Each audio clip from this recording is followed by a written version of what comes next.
Azizlar, bilasizlarmi, ayol kishini joni 40 ta erkak kishidan ko'p bo'ladi.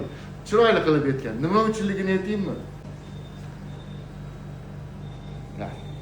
Mana shu ayol operatsiya qildik, mana juda ham o'tqoqli sложный, hamma yoq yiringlab ketgan, jigari yo'liga birin-ketin toshlari o'tdi, lekin hech qanaqa ayol dod degani yo'q, voq degani yo'q, og'riq sezgani yo'q.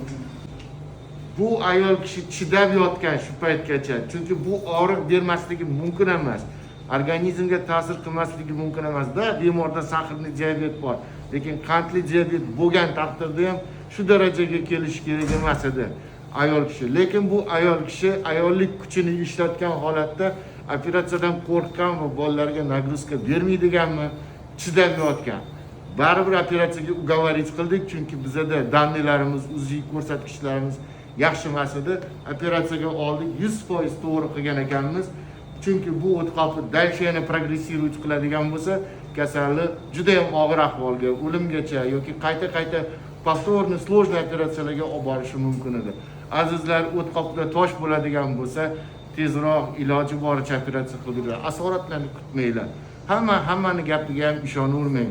Iloji bo'lsa tezroq qutuling-da, hayotingizni normal, ravon kechirishi harakat